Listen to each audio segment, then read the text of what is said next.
Hi, everybody. I'm Rachel Toledo. I used to live in the UK for about 13 years, and that's how I know Lan. We've taught at makeup schools together. We've done fashion shows together. She's come to New York. We go way back in the day, you know what I mean, and done creative stuff together.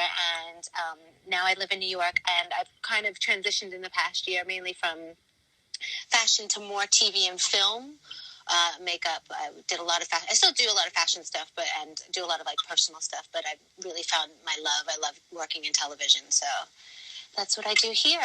Yeah, you've moved on from TV because we obviously go back way back from doing shows, and where I think the community of makeup artists for us in general and becoming friends has been a really big part of our lives. So it was so strange actually to have Couture Fashion Week cancelled, and just goes to show that shit happens. I mean, look what happened to all those people in Milan that went to Milan and like there was nobody at the shows, or people got sick, or I mean that was a crazy time. I mean, I used to do that, like go to Paris and do London and do New York and all that kind of stuff, and now it just kind of conflicts with whatever TV show I'm working on schedule, so I don't do it as much. In New York, called AMCO NYC, working with emerging designers, and I did that for a while, was their beauty director, and worked with the Aveda hair team and different beauty brands, and did lots of shows and stuff like that. But it's just so much work, and I just like, okay, I've done it now, I'm ready to do something else. You know what I mean? I'd rather just focus on like one big project at a time, rather than like that craziness. It was wonderful, and I'm glad I had that opportunity to do it. But I mean, I lived in the UK. When I lived in the UK, it was like 98, 99, and that's when like MAC had like 3 stores, and I used to do stuff in their fashion show team, and it was so amazing. I'll never forget my test where they give you the face chart and they put an egg timer on, and literally had to do this in 15 minutes. And it just made me think of when I watched you on the Glow Up, and those kids like freaking out how quickly they had to go. I'm like, you guys don't really know what it's like. It's a boot camp. I was like, you are so nice. I would have been like, come on, people. Because there's times I remember on fashion shows, and like models would show up 5 minutes before the runway, and there's like 6 of us working on somebody before they have to go. Hey, Louisa, I see a friend of mine just clicked on. It's just, that's what it is. It's like, even now when I work on big TV shows, one of the shows that I work on that's pretty big here is The Marvelous Mrs. Maisel. And it's just amazing being part of that team, because sometimes you have, 20, 30 makeup artists there. You might have 300-400 extras in the background. And it's all take place in the 1950s. And it reminds me so much of being at Fashion Week, because you have to get them in hair. You got to get them styled. You have to get them, just a certain amount of time. And I see some artists back there, like, doing like the full skincare makeover, and I'm like, you just have to cut corners. Like, I'm not saying every makeup has to be, but you don't need to do like a 3-step skincare program when you have someone in the background, or someone, same thing for fashion shows. If somebody needs something for their skin, yeah, definitely see it, but you have to like decide what's important and how to get the look. We're really lucky now that we've got really great brands to work with, that makes the job like, a lot easier. And obviously, like when I did Glow Up, that was cool because I was working with people who didn't have experience. So it really, to show the mass audience of what it's like backstage, we just, it was filmed live. And you know how it is, like... You were so calm. You're very calm. You are very calm. I've seen so many artists over the years, like way back in the 90s, and I've assisted people. I mean, I was so lucky to be on the team a couple times for Val Garland and Charlotte Tilbury and Lucia Peroni, and that was through a friend of mine, Sandra Cook, who's another awesome artist, and just so many wonderful artists. And like, I can really tell the vibe of those who like were in control and those who aren't. Like, people that just shout at their makeup artists backstage. I'm like, it doesn't change anything. It just makes the models more nervous. It makes the artists more nervous. It's just like, just bring it to somebody who can do it. Like, I just never understood being mean or shouting backstage or with that kind of like thing. And like, it's only a dress. No one's gonna die. Just chill out. Like, I know it's high pressure, but as a key artist, like your name is on it. And if it's shit makeup, you get crucified. Yeah. Well, I guess I always just make sure. Yeah, I think I just always make sure that I have a couple core girls that I know are really, really good. Oh, hi, Rose. She's great to work with. You are too. You are wonderful. Speaking of wonderful core girls, I always made sure that I vetted who was on there. And I know sometimes when you have a brand sponsor, like I did a show once, and this makeup school was sponsored. And literally, they gave me so many assistants. And the way the school worked is they had 2 artists per model. And they were all really slow, and they were doing the lineup, and the girls were all doing their lipsticks and doing Instagram thing. And I went mental at all of them because that's just bad etiquette. I think there's a problem of people don't understand, like, it's not about you. You have to look like crap by the end of it. If your station is too neat and tidy, you haven't worked well enough. You know what I mean? It's like, there's a lineup. It's not your time to be doing your makeup and doing an Instagram story, you know, or a Snapchat thing, or, you know, it's like that kind of thing infuriates me. But if someone can't figure out the way how to do the proper smoky eye, then I'll just like do the lips, do the face, do some bodies, give me it, I'll do the eye. You know what I mean? We work as a team together. I know what your strong skills are. But screaming at people and being rude to people, to me, that's unacceptable. I was reading something, and people are always asked about, like, how do you pick your makeup artist? How do you get your team together? And it really is, like, it's a personality thing, you know, at the end of the day. But we're lucky to have really nice people around us. And my friends are makeup artists. And it was good back in the day when we all worked together. We all chipped in and jumped in. I need to fly over to London and just come and work with you and have some fun. Like, I will be one season. I missed you. Yeah. It was fun. I think one of the things is, too, is, like, the advantage of teaching. When I was teaching at a makeup school, I used to see the girls that had promise, you know what I mean? And then kind of take them under my wing and have them assist. And that was one amazing thing about working about Mac in the 90s is big makeup artists would come in there and like, oh, I need a makeup artist for this video. Can you assist me? Da, da, da. And I learned from some really great people, you know, and what's great is I learned from so many different people. I assisted from various people because people use different things in their kits and brushes differently. And you're just constantly learning, you know, different tricks from everybody. And that's what I love about our community, and I'm still learning about products and things like that. Working on film and TV sets, you're always working with loads of makeup artists, and it's interesting to see what they use and what they have. Do you know what's really interesting as well, like having this time off, because we're so used to running around, you know, and everyone's been messaging me saying, how are you coping, you know, how you find that you must be enjoying family life, and it's true, like, you know, I always try and balance, but I tend to go wherever the you're so fun. This is what I do. What? This is what I do all day long at home. I give myself.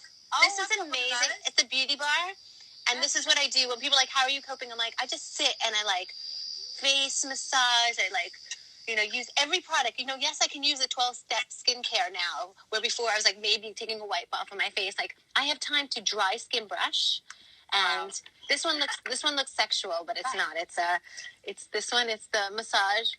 Oh yeah. I want to put that on my kit because it just looks like a pair of balls.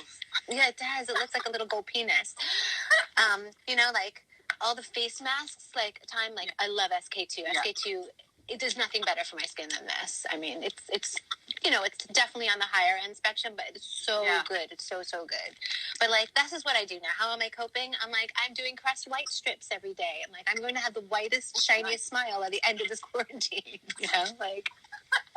I think, you know, it's been like since we cut off, like our job literally disappeared overnight, and I don't think loads of people know about that. You know, everyone's like, oh, you can still work, whatever. But I'm like, oh, you know, at the end of the day, I've got a child, so I've had to learn homeschooling, and it's literally taken me the whole month just to learn the system, and it's been so tough, and I've had so much anxiety and going, oh my God, what am I going to do about work? And you know, I just had to shut off and start putting face masks on too. And start looking after myself. Sometimes I spend 3 hours on the phone just trying to get through to Citibank. I have a loan with them, and I spend 3 hours on the phone for them to tell me to call back. You know what I mean? Like, I'm trying to get through to unemployment, you know, like everybody else. And like, everyone's like, you should do a tutorial. I'm like, you know, like tutorials are not what I do. I've never really been that interested. I love teaching. I love teaching with people there, doing like, this is how you put the color in today, and this is the contour. That's not my thing. I feel like leave that to the experts, like the Pixie Woo girls. To me, Sam and Nick are amazing. You know, there's Kate Jane Hughes, who's amazing. There's some people that do some really beautiful tutorials that aren't trying to sell you a million things and doing unboxing stuff. I really think Lisa from Benefit, she used to be a Benefit. She has a couple books out. She is awesome. She's just really, you know, like there's some people out there. I love watching Jo Baker, who's a working makeup artist. Just her inspiration on her Instagram is just out of this world. But like, leave it to the people that curate and do that kind of stuff. I can barely send an email. The fact that I've gone on this live chat with you and I made it work okay. It's just not my thing. I don't want to sit there like, nobody wants to see a smoky eye. Nobody's going out right now. You know what I mean? I mean, like, this kind of talking and, like, being there for each other. You know? Yeah. I actually put I tried to put my black eyes on. Couldn't. Yeah. Let's have a look. I put some eye makeup on. Eyeliner on. Only thing I'm doing at home, I'm doing lash serum every day. This is by Jessica Johnson. I've got it, but I don't use it. I've been using it every day. And they're starting to grow, and I'm literally at home watching my eyelashes grow. That's what I have time for now. So this I've been using before. Actually, I can't believe that PR sent me. I love Courtney. She's PR, and she does PR for SK2 and this other brand that's Japanese called Unframed Beauty. Have you heard of them? What is it? Unframed Beauty. Unframed Beauty. They make the most amazing eyeliners. They're Japanese, and they also eyeliner. It doesn't move. I mean, I can't tell you enough. I'm like the black eyeliner queen. Burgundy one on top of some pencil eyeliner here. But the black one, they have like different shades of black too. They have a matte black and a metallic black, and they don't have a lot of things, but what they have is very, very good. It's Unframed Beauty, and it has a UZ on it. And I check them out because that eyeliner, even the tip is so skinny and the felt is so amazing. Like, I love it. That's like a favorite product I have lately.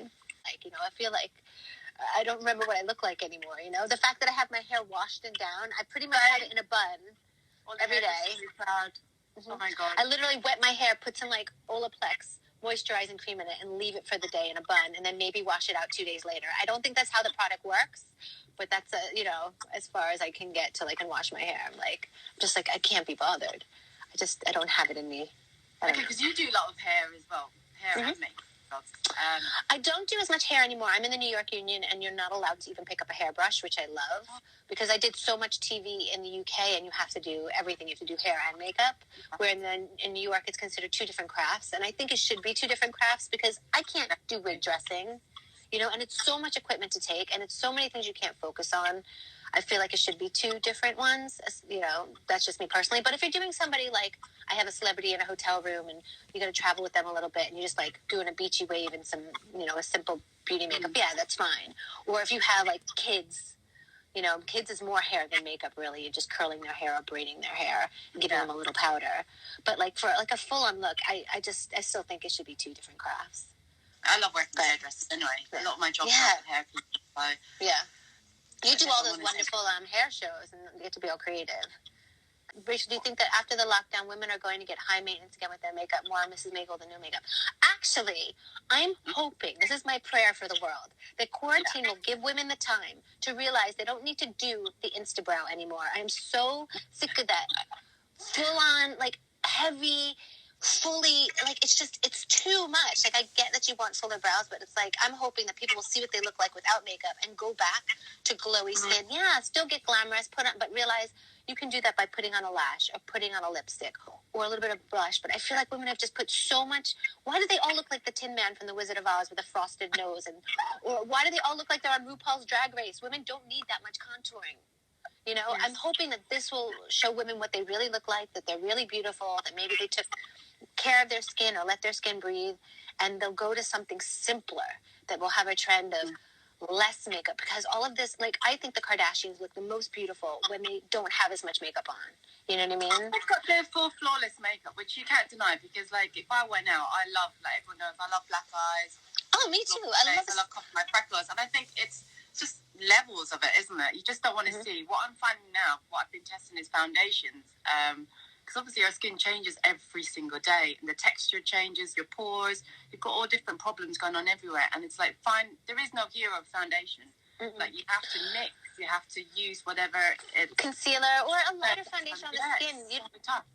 You don't need like a heavy mask, like, which I feel like all these layers of like some of the bloggers and stuff, they put like 17 layers of the mask and this, and it's like tiger stripes. It's like your skin, like, let your skin and then cover up where you need, maybe.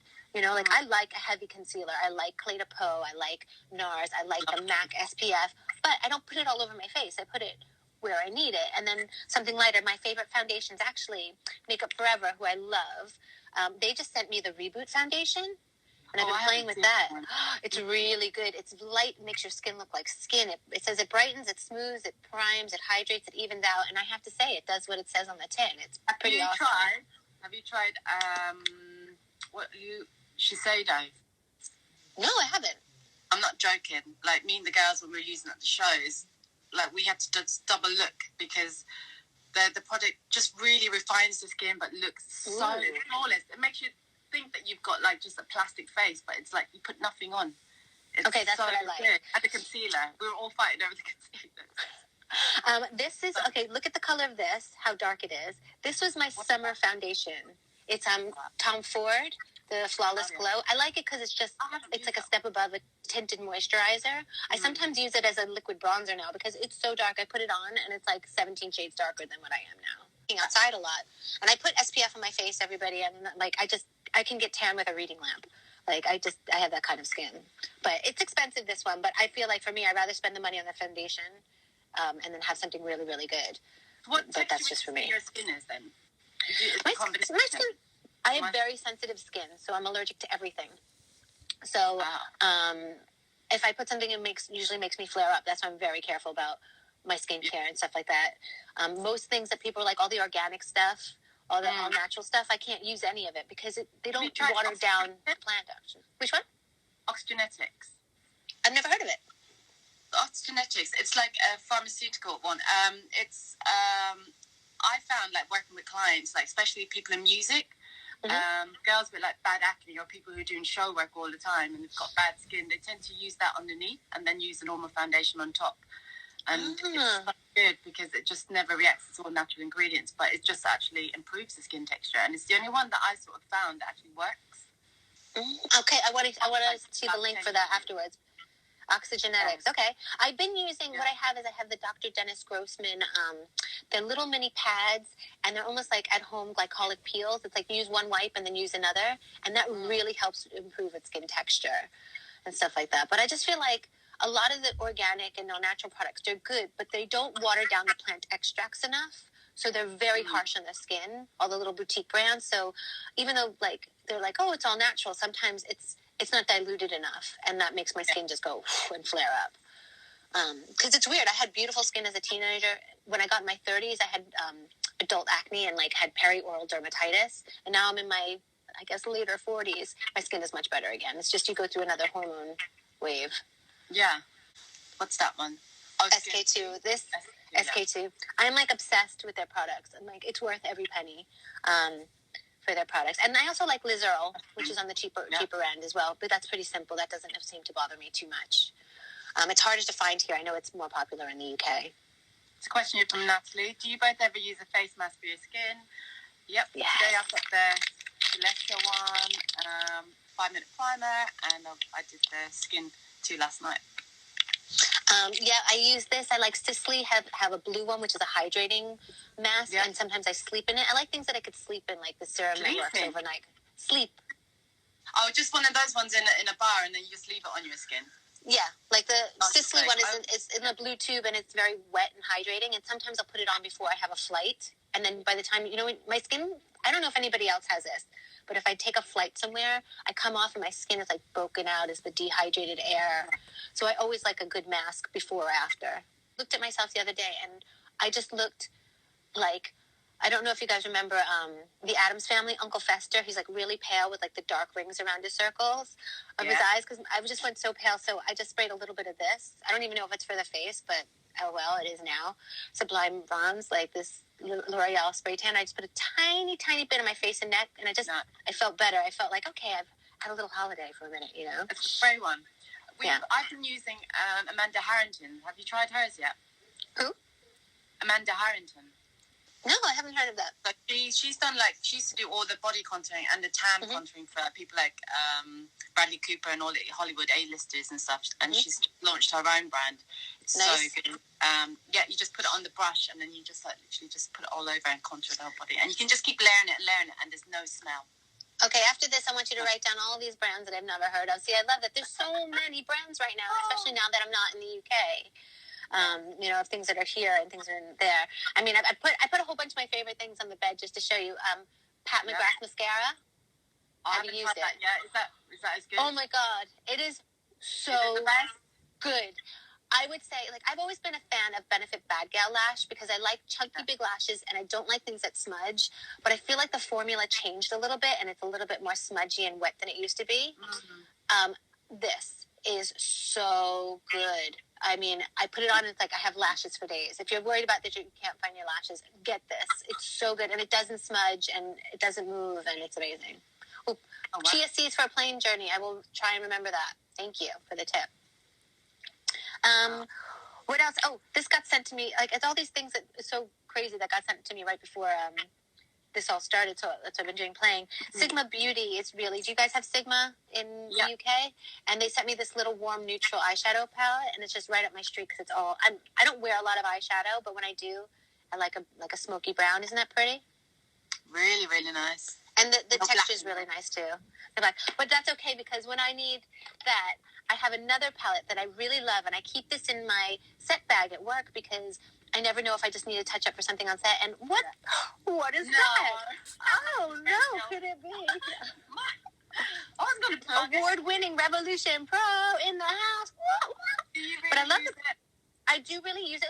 Look at it. It definitely looks like a palette that's used. You can see it. I show it to everybody on set, and I keep it in my set bag because I always have to have a separate set bag for, you have your station and then you're running around on set or whatnot for TV and film. And it's great to have because it's like, if I don't have a color or something, it's something in there I can make work. I can take a little black and fix up an eyeliner or pop a little bronzer on somebody. I really like it. It's really handy. Oh, so thank you.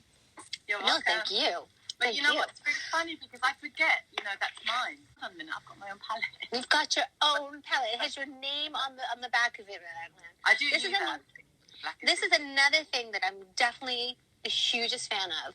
A lot of people are like, oh, I can't get my injectables. I can't get my Botox. So has anyone ever used skII beauty pads? These, can I tell you, is that like Botox? I don't get a lot of... I don't think it's going to be there giving toxins into your face by any means. I think it's safe. It says it has silica, hydrogen, dimethicone, and stearic acid. I don't know what any of those things are. I just know this product works. I do have clients like that are very like, I can't have this touch my face. I have the problem with natural products is they go off quickly. You know what I mean? Yeah. Or they're in glass bottles. They're in glass bottles because they don't have the preservatives and they can't.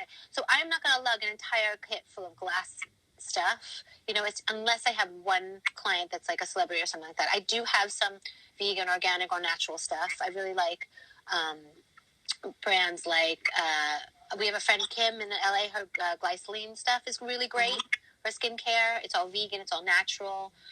Kim Borio out in LA, an artist who we met through Joe Sugar. I really like Josie Moran. Has like really nice stuff, like her argan oil stuff is really nice. The Liz Earle skincare is pretty simple and natural. Oh, I use Liz Earle. My skin changed because of Liz Earle. Oh, it's great. Her hot cloth cleanser is the bomb. Yeah, I use it every time. Every single time I've got a problem, I always prefer it. I don't know the prices of anything, and I'm sorry to say that because I get most of my products through the beauty PRs. But I don't think these are crazy expensive. But the skII beauty pads are amazing. I cannot rave about them enough. Especially like just say your bride getting married, you sleep in it. It just gives you that little extra lift. There's also a product called Biotulin that is an all-natural alternative to Botox. And it's a little gel you put on your face. And I think Michelle Obama and Meghan Markle are fans of this product. That's what I've heard.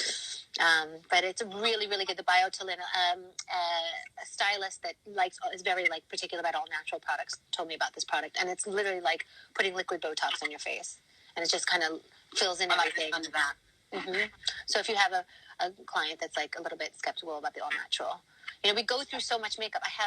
That's one of the things being here. I've cleaned out my kit. I mean, I literally have a storage room full of stuff.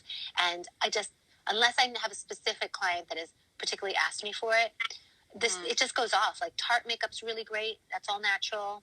But I bought a mascara for somebody and it just a month later, it just went off. It's just from a financial standpoint, I'm not, unless they're paying me to do it or someone's giving it to me, I'm not going to go redo my whole entire kit because some of the other products, they last longer.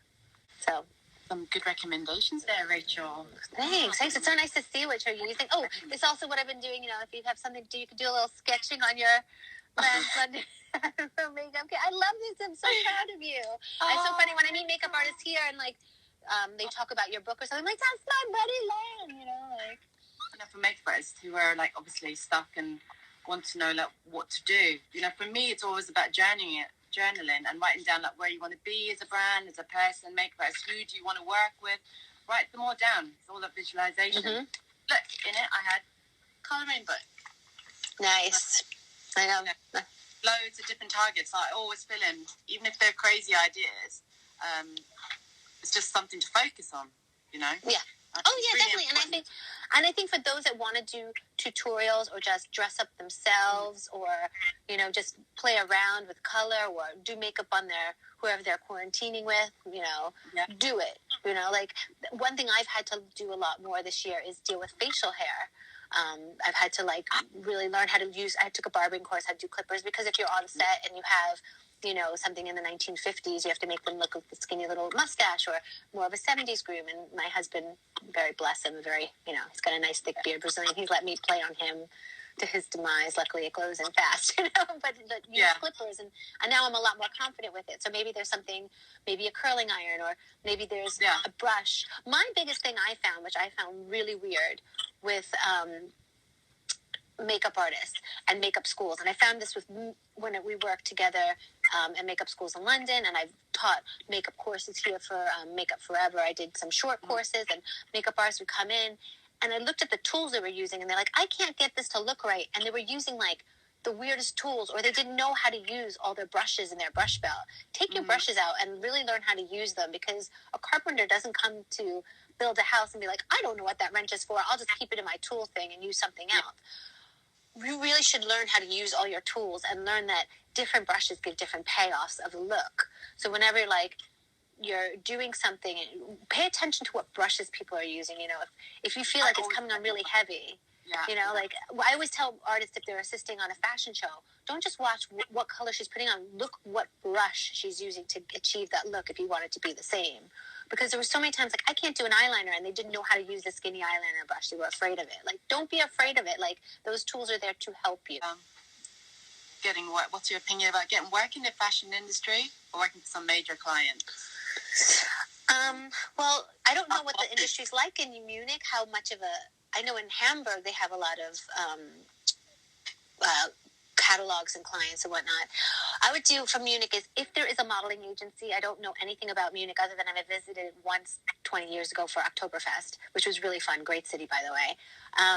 I would say get some models or go somewhere in Germany, maybe Berlin, that you can go and do some shoots with some models, get your book together. And I'll say this for all makeup artists, 100%, all makeup artists out there, they want to do all this crazy, like, glitter, flowers on the face kind of stuff. That's great. But unless it's executed really well, 90% of the time it looks really cheesy. What people want to see is they want to see clean skin, that you can do a clean skin, maybe a matte clean skin and a glowy skin, a good dark lip, a good red lip, or orange lip, done, executed well, even, not messy, a good eyeliner, and a good smoky eye. If you can get those like 4 or 5 looks down in a nice little portfolio or on a website, that's better than anything else. Then you can start going for more of the creative stuff. And then from getting that little website down, then start emailing people. And when you email people, because I get like 2 or 3 emails a week, and sometimes I just roll my eyes like, this person doesn't know me. Yeah. Email people whose style you've seen, whose art you like, talk to them about what they did, who you'd like to work with. So if you do like special effects and prosthetics, email someone who does special effects and prosthetics. If you want to do fashion stuff, email people that do fashion stuff. Don't throw out a general email to everyone. Actually look at the spelling, what you wrote. Make sure you get the name right. Simple things like that, like looking at the details. Don't rush through this. Will make a big difference. So reach out to people about assisting. But you really just need to get a basic website or book together of clean, good look. Get a network of makeup artists. There's Facebook groups. You can talk with people and whatnot. You are not going to go and do like the high industry jobs as soon as out of makeup school. You're just not. You have to be able to put in the work and do in the freebie stuff. We've all done it. You've got to get your practice and your confidence and your speed down. No, there's no rush in it. So anyone that's new, I get that all the time. Like people wanting to do fashion straight away. It's like, you have to earn your place in fashion. Your reputation sort of follows you. No one's going to give you a job in fashion. I mean, the closest thing that you can get probably when you come out of school or when you're quite new is probably e-commerce, and that's as good as fashion. You know, doing lookbooks and e-commerce. I'll tell you what, people want to do e-commerce more than fashion here because that pays money. That pays good money. Like, I have a couple of e-commerce clients, God bless you, 40 times a year I work with them, and it's not the fanciest fashion, but they pay really well. And they give me about 40 days work a year. E-commerce is, especially in the U.S. and the way things are going, everybody buying stuff online, like, that's a treasured kind of job. But people want to do, like, the high fashion jobs. So the thing is, it doesn't really pay, you know? So you have to be willing. Oh, where is she? I want to see her. Okay, you have to see this because everyone follows me and Eva. Look. Hello, Eva. Out of all the hours she decided to throw darts at my makeup. It's hard. We're all working at home. Okay, you carry on while I talk to Rachel. Oh. Well, I think, too, if you're in a smaller market, see if there's a fashion school nearby, and they're going to most likely have a fashion show, and volunteer to do some makeup for their fashion show. Start small, see what it's like, you know? Like, when I started, I did fashion shows for, like, really little, janky schools, and it gave me time to practice and hone my craft and get my speed up and get my confidence up. I'd also suggest, wherever you are, work for a makeup brand that you like, whether it's NARS or MAC or Makeup Forever or Chanel, or work for a beauty brand and see if you can work with them about becoming their makeup artists, because they're salespeople, and a lot of brands have, like, makeup artists that do, like, trend events and do makeovers on people, because if you can do good makeup on a 55-year-old woman that has rosacea and make her look beautiful, when you get a 16-year-old model with great skin, it's going to look great. You're gonna also get product for your kit and make a little bit of money, and then it gives you the freedom to go and test and be able to do that. Like, I would definitely work for a makeup brand. As good as your next job, and you know, the critique that I find is, like, coming from that person. So for me, when I did retail and work at the shows, you know, I always asked their opinion, and I always found, you know, I learned more from doing that rather than having a beautiful model and then just doing her face, because you know, it's hard to do bad makeup on a model, right? Right? It is. It really is. Like, I remember I did this job once with Rosie Huntington Whiteley, and literally they wanted, like, hardly anything. And I think I put, like, some mascara and some peach blush on her. I literally gave her, like, nothing. I was like, oh my God, the makeup's amazing. I'm like, hey. I was like, she's a supermodel. I was like, when I say it's like a supermodel, like, she's gonna look amazing without me, you know? She's got the face from, like, the heavens, you know? Another thing with working with a brand, like, I was so lucky when I worked for MAC in the 90s. Like, I got to work with Terry Barber. Terry Barber's amazing. I work with David Horn, who has he's got a makeup brand now, Glam Dolls, and he's such a wonderful teacher. I got to work with Sam Chapman, who's just wonderful. I got to work with a friend, Amanda Bowen. She does that TV presenter. He used to be at MTV, and I'm terrible with names of British. Anyway, but I got to work with so many wonderful other makeup artists and learn from them and feed off them and play with them. Like, your makeup artist community is everything, you know?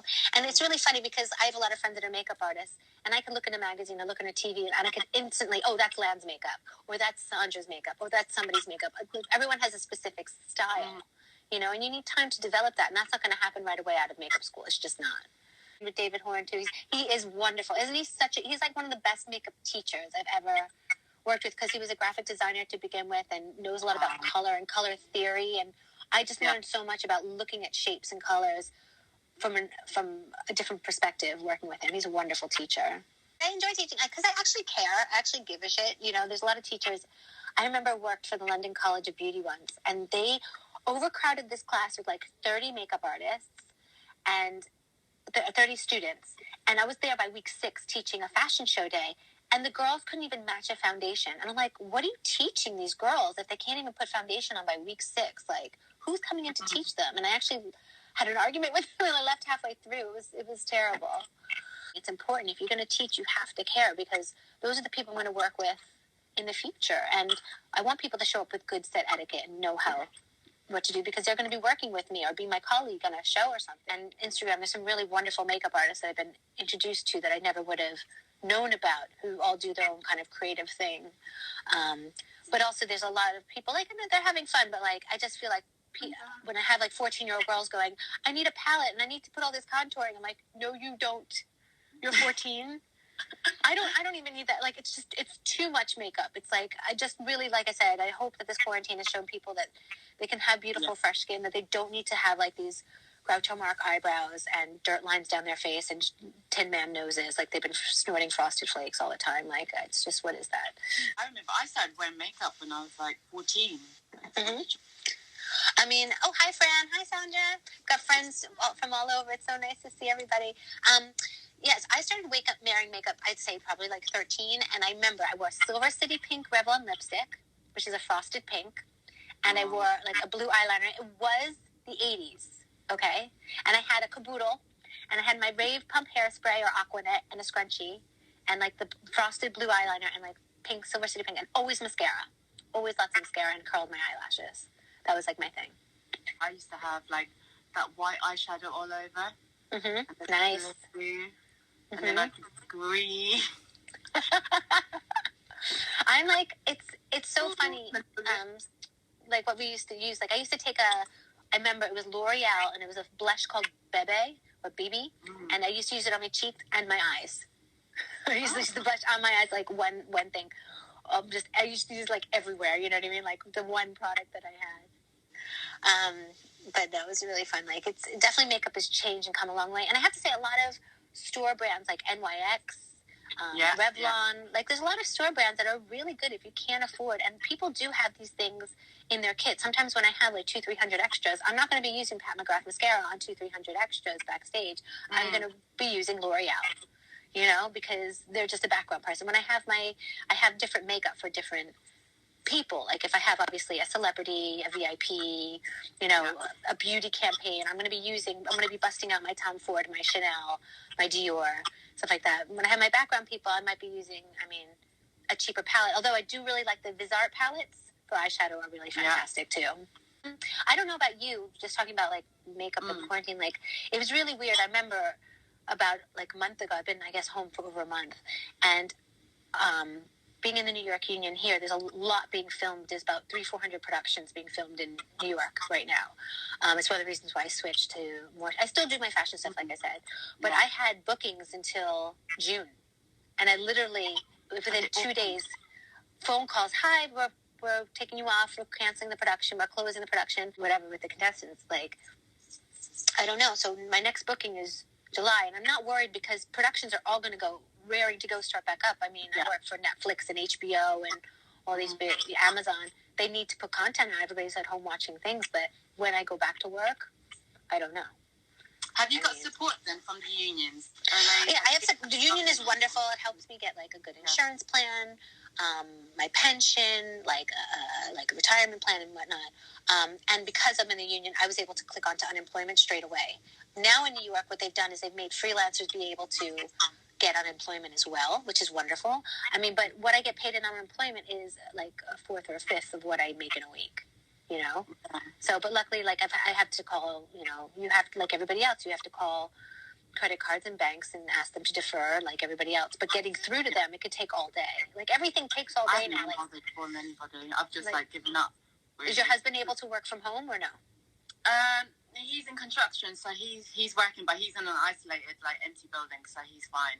Okay. So, but it's hard. It's like anxiety. It's like you've got all these debts and everything, and suddenly, boom, nothing coming in, and then you've still got out because obviously you've got to feed and pay your bills.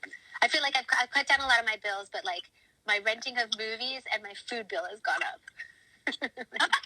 Because like I'm cooking all the time. I eat 80% of my meals out of the house. I get fed on set all day. That's on true. TV and film sets, there's breakfast, there's lunch, there's craft services, there's dinner. Like I don't eat that much at home. Like I'll cook dinner for Tom or he'll eat sandwiches in the day or whatever. But that's definitely a big change I found. Like the cooking, I'm kind of bored of cooking. I bought a Peloton bike in January, which I'm so excited about because I never made it to the gym because I work.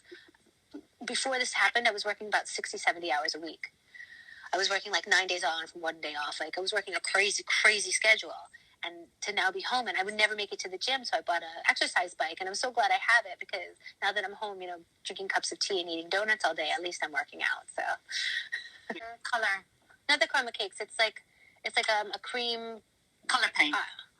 Whatever. Yeah, but it's in a round paint pot. Sorry, paint pots. Thank you.